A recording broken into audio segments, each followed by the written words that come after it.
I'm going to talk to you about getting set up for your paper landscapes.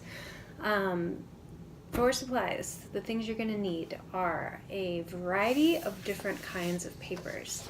I think that pattern papers work great for this. A mixture of different weights of papers, maybe some normal paper, some cardstock or thicker paper. You're going to need scissors, you're going to need Elmer's glue, and you're going to need a pencil and a ruler.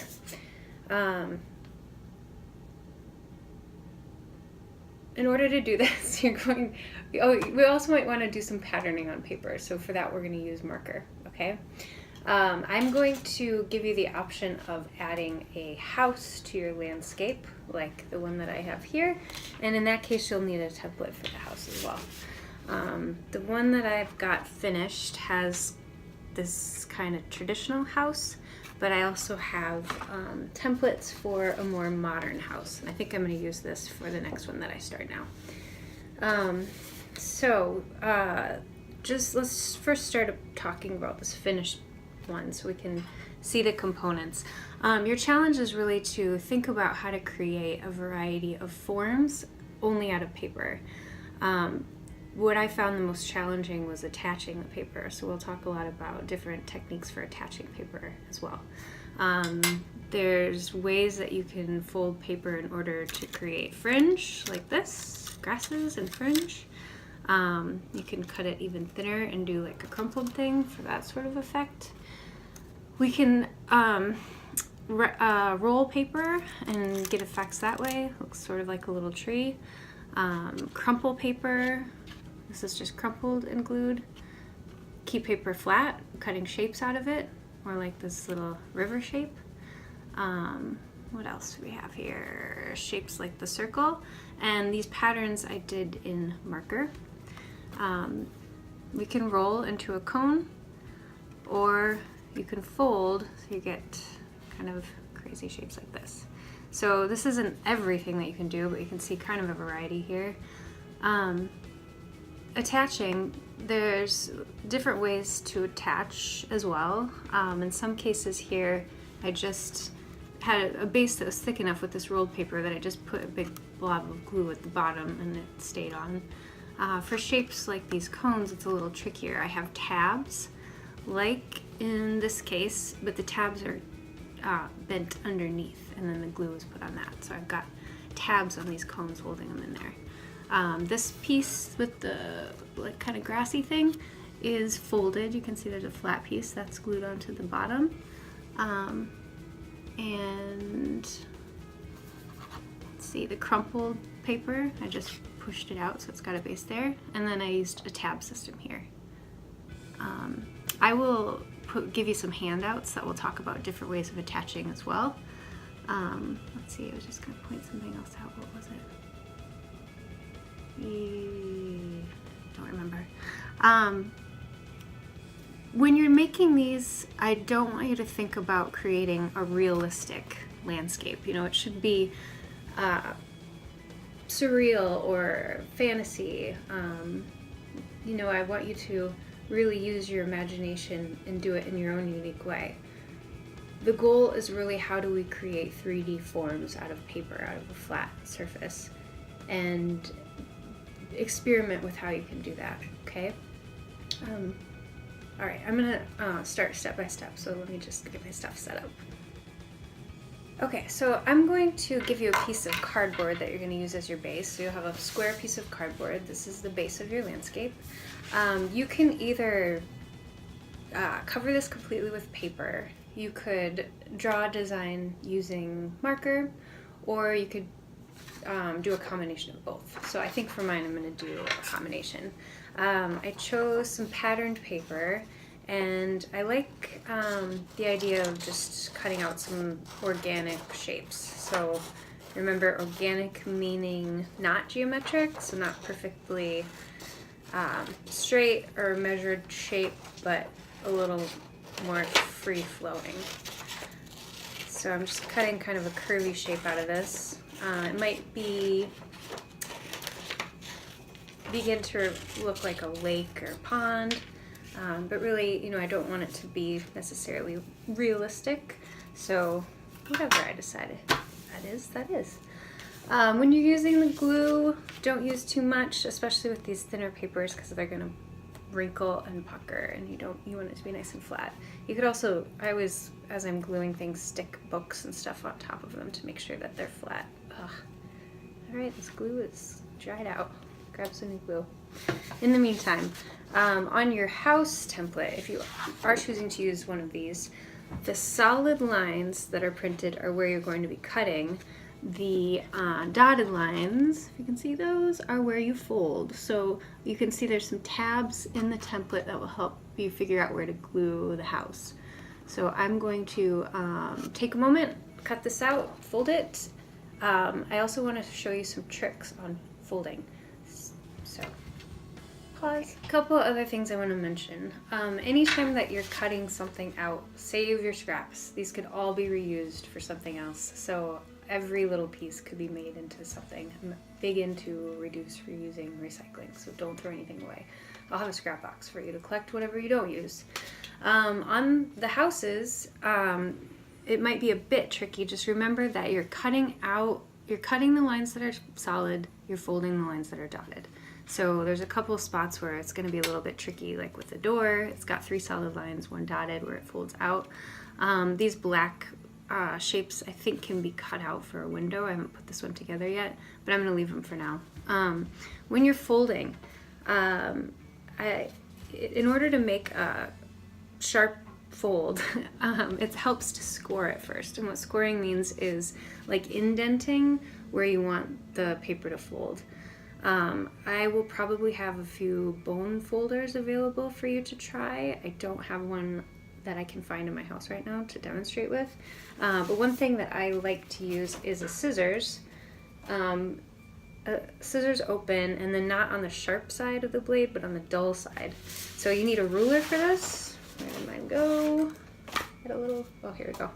You need a ruler and either a bone folder or the dull side of scissors. You're gonna put the ruler right where you want your paper to fold. So if I was gonna try to fold right on this line right here, it's a little tricky. I mean, it's to get it just right and to fold it nicely can be difficult.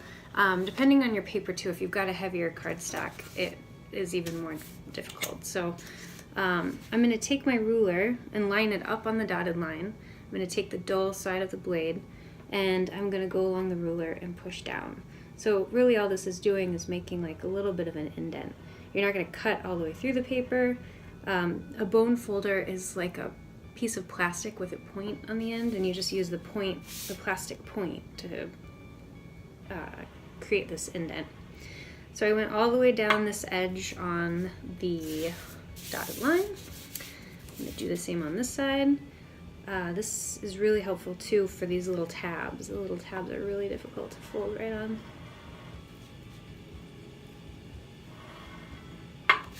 Okay, this one. And then once I get that on there, let's see if I can show you. So if I'm folding on this line here, oh, this is tricky.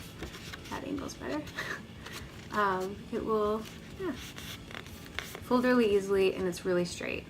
Okay, so I would suggest you score. Okay, I want to talk to you about some different ways you can fold and attach your paper. Now I've got some different paper shapes I'm going to use to try. I have my organic shape glued down. I started to create a pattern with marker on the base, and I cut out my house, and I had to cheat and use some tape to get it to stick together because it was a little tricky. I also covered that with a pattern to help blend those lines in a little bit, so I've got pattern on all sides. So before I glue anything down, I'm going to kind of figure out how I want my arrangement to look. So I'm going to leave all of these pieces loose for now. First thing you could do is use your paper to roll cones. So that's really easy. I've got a shape kind of like this. Roll it into a cone. The difficult part is getting this to attach to your base. You might need to use a tab to do that. You can cut fringe, and the fringe can either be rolled or crimped or folded. So with this one, it's really thin. It might work best to just kind of crumple it and have it that kind of effect. And then I left a little bit of a base so I can fold this over and glue that down here. You could do the same thing but cut a fringe in a different shape or length. This could work like this flat. I could glue it down, just fold the base and glue it down. I could roll it like this, roll it around. Like so. I could glue it down like that. Or I can roll these pieces further to have them come out. So there's a lot of different ways I can work with fringe. Long rectangular pieces, these could be used rolled up or folded. So I roll it. Got the option of, and we could use more than one. Do multiples of these. But I could either look at it this way, glue it down this way, or I could glue it on this base and have it rise up. So remember, you're making like, it doesn't have to look like realistic plants or landscape materials, but fantasy. You can cut spirals. So here I just cut a spiral circle paper and can pull this out, and if we glue it down this way, it'll still have some height, once I pull it a few times, or maybe it comes out to the side. You can play around with how you can get that to stay. Let's see what else. So we could crimp or fold. So if I fold in straight lines, and I'm going to accordion fold this, so I'm going to fold over one direction and then back, and then forward and then back, forward, back, all the way to the end.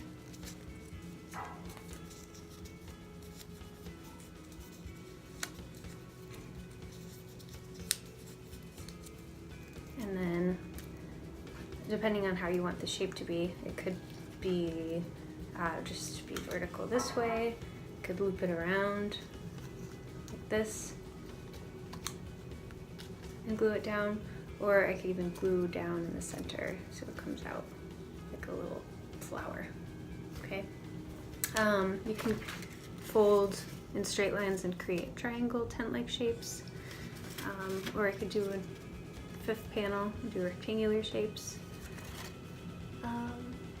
What else? Loops. So if I, instead of rolling it all the way up, if I just wanted to make loops, and I could really get some good height doing loops this way, and depending on the thickness of your paper, you can get different sorts of effects. So that's a really thin loop. We could try thicker loops. So experiment with the sizes of the shapes of paper you're working with. Oh, and then you could cut from the fold. So just like you would make a snowflake, if you wanted to cut on the folds of some of your shapes, you could create some interesting shapes. If you know origami, you could really start to create crazy three-dimensional shapes.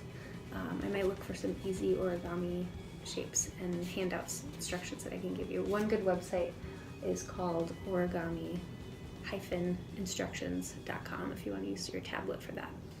Okay, so I'm going to continue to design some patterns on here, to glue down some shapes, and then I'll show you the finished work. Okay, here's my finished paper landscape. A bridge, and grasses, and trees, and plants, and different papers, and different attachments.